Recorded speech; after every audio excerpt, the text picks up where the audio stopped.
Hello everyone. Competitive exam में आपका एक बार फिर स्वागत है। आज इस वीडियो में हम आशा वर्कर की 100 डे कैंपेन में क्या भूमिका यहाँ पर रहने वाली है। जैसा कि आप सभी आशा वर्कर को पता होगा कि ये अभियान जो है पूरे भारतवर्ष में चल रहा है और प्रधानमंत्री नरेंद्र मोदी के द्वारा इसे लॉन्च किया गया है। और 100 डे में जो है इसमें टीबी के रोगियों को खोजा जाएगा और टीबी के एलिमिनेशन के लिए ये एक कदम उठाया गया है। तो ये अभियान जो है हर ज़िलों में स्टार्ट हुआ है। तो हर जो है प्रदेश में जो है सीएम के द्वारा वहाँ पर ये लॉन्च किया गया है। तो जैसे कि हिमाचल प्रदेश में भी ये नेशनल ट्यूबरक्लोसिस एलिमिनेशन प्रोग्राम 6/12/2024 से स्टार्ट हो गया था, लेकिन 8 से ये लॉन्च हो चुका है और 8 से लेकर के 22 फरवरी तक जो है आपको ये करना है। इसमें जो है आशा घर घर जा करके संवेदनशील आबादी यानी कि वल्नरेबल जो पॉपुलेशन रहती है उनको आपको जांचना है और उनके जांचने के साथ साथ उनके चेक्स टेस्ट से आपने करने हैं। अ, और उनके सैंपल्स जो है आपके जो आपकी टूर साइट रहती हैं वहाँ पर पहुँचाने हैं। तो ये कैंपेन जो है रहेगा। तो आशा की इसमें क्या भूमिका रहेगी और आशा को जो है किस प्रकार से जो है इसमें क्या क्या काम करना है, ये आज इस वीडियो में हम डिस्कस करेंगे। तो सबसे पहले जो है आपको यहाँ देखना होगा कि हिमाचल प्रदेश में भी 100 दिवसीय अभियान के लिए स्क्रीनिंग और टीपीटी एल्गोरिदम। तो एल्गोरिदम ये कहा गया है कि आशा कार्यकर्ता जो है सबसे पहले अपने अधिकार क्षेत्र में जितने भी वल्नरेबल आपके पास पॉपुलेशन है, घर घर जाकर उनकी स्क्रीनिंग करेगी। जैसे कि और स्क्रीनिंग करने के बाद डेली रिपोर्टिंग इसकी होगी और रिपोर्टिंग जो है आशाज आगे अपने जहाँ भी आशाज है, हेल्थ वेलनेस सेंटर है या सब सेंटर है या एमसीएस सेंटर के अंतर्गत है, तो वहाँ पर जो है ये रिपोर्ट डिपॉजिट करेगी। देन यदि उसमें आपको पता है कि इसमें दो कैटेगरी के जो आपके जिनकी स्क्रीनिंग होगी, जिसमें कि एक सिम्टोमेटिक रहेंगे और एक नॉन सिम्टोमेटिक रहेंगे। यानी कि जो तो सिम्टोमेटिक है उनकी जो है डायरेक्ट आप उनके नाट साइट के लिए या सीबी नाइट के लिए उन्हें सैंपल के लिए भेजेंगे। और जो नॉन सिम्टोमेटिक है उनको जो है उनका भी जो है आप एक्सरे, उनका चेस्ट एक्सरे लिया जाएगा। जैसे कि आप यहाँ पर देख सकते हैं, यदि लक्षण वाले व्यक्तियों को सीएचओ एचडब्ल्यूसी द्वारा निक्षय में नामांकित किया जाएगा। यानी कि यदि किसी में लक्षण इस तरह के दिखते हैं तो उनको जो है सीएचओ के द्वारा जो है निक्षय पोर्टल में एंटर किया जाएगा तथा आशा के द्वारा उनका सैंपल लिया जाएगा और आगे नाट साइट के लिए भेजा जाएगा। तो ये रहेगा। तो ये आपका रहेगा। तो किस किस आबादी की जो है इसमें आपने किस अवधि की जो है इसमें खांसी है, ये पूरे लक्षण में आगे इसमें बताऊंगा। और मौखिक स्क्रीनिंग के माध्यम से गैर लक्षणात्मक रोगियों को भी निम्नलिखित में से किसी भी तरीके से एक्सरे की पेशकश की जाएगी। जैसे कि मैंने आपको बताया कि नॉन सिम्टोमेटिक जो भी आबादी रहेगी उनको भी जो है एक्सरे लिए जाएंगे। ये कैंप मोड में जो है आपके एक्सरे लिए जाएंगे। इसके लिए जो है पोर्टेबल एक्सरे की मशीन रहेगी जो आपके एरियाज़ में आएगी, जो वहाँ पर एक्सरे लिए जाएंगे। आशा का काम इसमें रहेगा कि अपनी वनरेबल जो पॉपुलेशन है उन्हें मोबिलाइज करना, जहाँ पर जो ये कैंप होगा वहाँ पर जो है उन्हें जाने के लिए कहना और डेली रिपोर्टिंग करना। और यदि कोई सिम्टोमेटिक है तो उसका जो है सैंपल अपने टू नाइट साइट तक आपने पहुंचाना है। तो ये आपकी रहेगी। उसके बाद जो है इसमें आपका क्या काम रहेगा, किस किस पॉपुलेशन की आपने स्क्रीनिंग करनी है। ये आपको पता है कि आपने ये जो जितने भी वल्नरेबल पॉपुलेशन है उन सभी की डिटेल जो है आपके पास पहले से ही होगी। तो आपको पता होगा कि आपके एरिया में कौन कौन से इस प्रकार से संवेदनशील आबादी है जिनकी आपको स्क्रीनिंग करनी है। तो ये आप देख सकते हैं कि आशा के क्षेत्राधिकार में उच्च जोखिम के जनसंख्या की प्रकार, यानी कि ये जनसंख्या जो है हाई जो जोखिम में आ रही है, जिसमें कि मैंने आपको ये आप ये कोड याद रख लीजिए, क्योंकि जब आप रिपोर्टिंग वहाँ पर करोगे तो ये कोड आपके वहाँ पर रिपोर्टिंग फॉर्मेट में आपको वहाँ पर लिखने होंगे। तो आप देख सकते हैं कि पूर्व टीबी रोगी, यानी कि जो पहले पिछले 5 साल पहले जो टीबी रोगी थे उनको आपको कोड 1 में लिखना है। और टीबी रोगियों के संपर्क में आने वाले, यानी कि जो टीबी रोगियों के संपर्क में आए लोग हैं उनको कोड 2 देना होगा। और 60 साल से जितनी भी ज़्यादा बुजुर्ग हैं उनको भी हाई वनरेबल पॉपुलेशन में रखा गया है, इनकी भी आपको स्क्रीनिंग करनी ही है। इनके लिए आपको कोड 3 यहाँ पर देना होगा।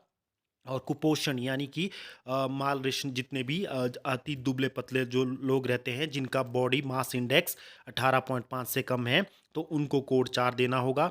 और धूम्रपान यानी कि स्मोकिंग करने वाले उनको कोड 5 देना होगा। और डायबिटीज़ जनसंख्या उनको आप कोड 6 दोगे, तो ये आप यहाँ पर दे सकते हैं। और अल्कोहल वाले यानी कि शराब सेवन करने वाले, इनके लिए 7 कोड दिया जाएगा। और जितने भी सामूहिक निवास स्थल रहते हैं उनको आपको 8 कोड देना होगा। सामूहिक स्थल आप यहाँ पर देख सकते हैं कि जेलों में रहने वाले कैदी हो गए, वृद्धा आश्रम हो गया, अनाथालय हो गया, निराश्रित गृह हो गए, और आवासीय विद्यालय डी बोर्डिंग स्कूल्स हो गए, तो वहाँ पर जितने भी विद्यार्थी रहते हैं उन सभी की ये हाई रिस्क जोखिम वाले हाँ, जो व्यक्ति हैं उनको आप कोड 8 दोगे। और अन्य श्रेणी में आप दे सकते हैं कि जिसमें आपका कोड 9 रहेगा, जिसमें आदिवासी झुग्गी झोंपड़ियों में रहने वाले लोग, कैंसर से रोगी और हाई ब्लड प्रेशर वाले, या जो गुर्दा और किडनी रोगियों से पीड़ित, और आपके सीओपीडी क्रॉनिक डिजीज वाले लोग, और दमा से रोग, नशा मुक्ति केंद्र के निवासी, और चाय बगान, गर्भवती महिलाएं आप दे सकते हैं कि यहाँ पर प्रेग्नेंट वुमन भी यहाँ पर हाई रिस्क में रखी गई है, तो इन्हें आप 9 कोड दोगे। और ईंट भट्टों में काम करने वाले लोग और रसोई के चूल्हे धुएं के संपर्क में आने वाले लोग भी, इनको कोड 9 यहाँ पर दिया गया है। तो ये कोड आप अच्छे से याद कर लीजिए, क्योंकि जब आप रिपोर्टिंग फॉर्मेट यूज़ करोगे तो वहाँ पर आपको ये कोड वहाँ पर मेंशन करने होंगे। तो ये आपकी जो है 9 जो कोड है ये आपको वहाँ पर लिखने होंगे। तो ये आप देख सकते हैं कि ये आशा का फॉर्मेट है जो 100 डे कैंपेन में आशा के द्वारा फिल किया जाएगा।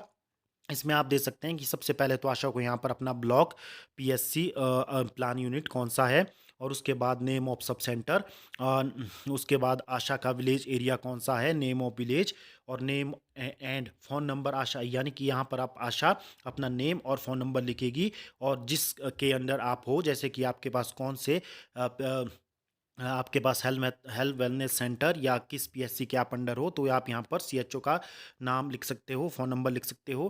देन उसके बाद आप देख सकते हो कि ये आपका 100 डे अभियान का आशा के द्वारा डेली रिपोर्टिंग फॉर्मेट है जो आशा को यहाँ पर भरना है, जिसमें कि आप देख सकते हैं कि श्रेणी ए में आप क्रम संख्या लिखेंगे, और बी में आप देख सकते हैं कि यानी उच्च जोखिम वाले व्यक्तियों का नाम, यानी कि वल्नरेबल पॉपुलेशन जो उच्च जोखिम में है, तो उनका आप यहाँ पर नाम लिखोगे, और उनके घर का पता, यानी कि वो एक घर पे रहते हैं या क्वार्टर में रहते हैं या कहीं और जगह रहते हैं या कार्यस्थल में हैं, तो यहाँ पर आप लिख सकते हो। और उसके बाद यहाँ पर उनकी आयु या एज लिखोगे, और ई में आप जो है उनका सेक्स मेल या फीमेल ये आप एंटर करोगे, और संपर्क जो है उनका जो नंबर होगा ये आपको एक्यूरेट लिखना है। और उसके बाद जो है उच्च जोखिम में कोड लिखें, यानी कि जो सा मैंने आपको पहले भी बताया ये कोड आपके यहाँ पर यूज़ होंगे। तो यहाँ पर आप देख सकते हैं कि ये कोड आपको 1 से लेकर 9 कोड यहाँ पर दिए हैं। यदि कोई व्यक्ति जो है 1 से ज़्यादा कोड में आ रहा हो तो आप यहाँ पर मेंशन कर सकते हो। जैसे कि मान लीजिए कि पूर्व में वो किसी रोगी के संपर्क में रहा हो तो 2 कोड दे सकते हो, और साथ में वो अल्कोहलिक भी है तो वो कोड 5 या 7 दे सकता है, और या यदि उसको डायबिटिक है तो 7 कोड भी यहाँ पर लिख सकता है। तो ये आप दे सकते हैं। उल्लेख करें कि यदि इस व्यक्ति की उच्च जोखिमों की श्रेणी अन्य है, तो यानी कि यदि वो अन्य श्रेणी में आता है, जैसे कि मैंने आपको 9 बताया था, कोड 9 यहाँ पर आएगा। और उसके बाद आप देख सकते हैं कि जांच की प्रक्रिया, यानी कि क्या क्या क्वेश्चन जो है यहाँ पर पूछे गए हैं। कितने दिनों से आपको खांसी आती है, और थूक में जो है खून आता है, कि हाँ या ना में आप लिखोगे, और कितने दिनों से जो है आपको बुखार है, क्या वज़न में अहम की कमी आई है, यदि बच्चा 5 वर्ष से कम है तो वज़न ना बढ़ना, हाँ या नहीं में आप देंगे। रात को पसीना आता है, हाँ या ना में आप यहाँ पर जवाब देंगे। सीने में दर्द महसूस होता है, हाँ या ना में आप जवाब देंगे। तो उसके बाद जो है यहाँ पर आप देखेंगे कि यदि कोई उच्च जोखिम वाला व्यक्ति है या लक्षण है मौजूद है तो एक्सरे किया गया है, हाँ या ना। यानी कि यदि कोई हाई रिस्क वाला व्यक्ति आपको ऐसा मिलता है कि वो हाई रिस्क में है या उसमें लक्षण मौजूद है, तो उससे आप पूछेंगे कि क्या आपने एक्सरे करवाया है, हाँ या ना। यहाँ पर आप जवाब दोगे, तो फिर आप नाट साइड के लिए आप देखोगे कि लक्षण उपस्थित होने या असामान्य एक्सरे की स्थिति में नमूना भेजा गया है या नहीं। यानी कि यदि उसमें लक्षण है या असामान्य एक्सरे उसने लिया है तो क्या उस सैंपल आगे भेजा गया है, तो हाँ या ना में आप यहाँ पर लिखोगे। और नाट परिणाम टीबी पाया गया है या टीबी नहीं पाया गया, यानी कि नाट का जो जब उसका रिजल्ट आ जाएगा कि क्या उसमें टीबी के लक्षण है या नहीं है, तो यहाँ पर आप लिखोगे। और माइक्रोस्कोपी आप देख सकते हो कि लक्षण उपस्थित होने या असामान्य एक्सरे की स्थिति में नमूना सैंपल भेजा गया है, हाँ या नहीं। और माइक्रोस्कोपी परिणाम टीबी पाया गया है या नहीं, तो ये आप यहाँ पर लिखोगे। उसके बाद टीबीआई परीक्षण के लिए पात्र, यानी कि एक्सरे परिणाम सामान्य और टीबी के कोई लक्षण नहीं होने पर उच्च जोखिम से संबंधित व्यक्ति को सीबी यानी कि CYTV परीक्षण हुआ है या नहीं। यानी कि ऐसा व्यक्ति जिनके जो है एक्सरे का परिणाम आ चुका है और कोई भी टीबी के लक्षण उसमें नहीं पाए गए हैं, तो आपको यहाँ पर हाँ या नहीं में लिखना होगा। और उसके बाद CBTB परिणाम के लिए आप दे सकते हैं कि ये नेगेटिव ही है या पॉजिटिव है। और TTPI के लिए पात्र।